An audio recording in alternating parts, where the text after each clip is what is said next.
খাবার খাওয়াতে গিয়ে নিজে কুমিরের খাদ্যে পরিণত হতে পারতেন এক ব্যক্তি। জলাশয়ের পাশে দাঁড়িয়ে বিশাল একটি কুমিরকে ডেকে খাবার খাওয়াচ্ছিলেন তিনি। সেই ঘটনার দৃশ্যই ধরা পড়েছে সমাজ মাধ্যমের একটি ভিডিওয়। ভাইরাল হয়েছে ভিডিওটি।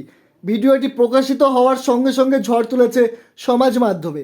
ভিডিওটি একদিকে যেমন দর্শকের মনে ভয় ধরানো অনুভূতি জাগিয়েছে, তেমনই মুগ্ধ করেছে।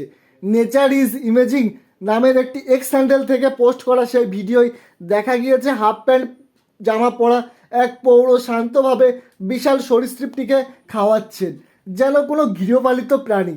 ধীরে ধীরে জল ছেড়ে কাদা ভরা জমিতে উঠে আসছে দানবাকৃতির কুমিরটি। খাবারের লোভ দেখিয়ে তাকে কাছে ডাকছেন ওই ব্যক্তি। সেই ভিডিও দেখে বারবারই মনে হতে পারে এই বুঝি সেই পৌরকে আক্রমণ করে বসবে কুমিরটি। সবচেয়ে আশ্চর্যের বিষয় এই হলো, কুমিরটি আচরণ অদ্ভুত রকমের শান্ত। বাধ্য পোষ্যের মতো খাবার খেয়ে কোনো রকম আক্রমণের ভঙ্গি না করেই খাবার খেতে থাকে প্রাণীটি। খাওয়া শেষে গুটি গুটি আবার ঘোলা জলে নিজের ডেরায় ফিরে যায় সেটি। ভিডিওটি দেখে দর্শকেরা মনে করছেন যিনি খাবার খাওয়াচ্ছিলেন তিনি সম্ভবত একজন প্রশিক্ষিত প্রাণী সংরক্ষণ। আবার কেউ কেউ মনে করছেন কুমিরটিকেও শান্ত থাকার জন্য প্রশিক্ষণ দেওয়া হয়েছে।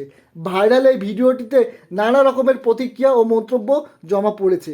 বেশিরভাগ দর্শক এই কাজকে বেপরোয়া আচরণ বলে মনে করেছেন, আবার অনেকে এই ঘটনাটিকে নিছক বোকামি বলে অভিহিত করছে।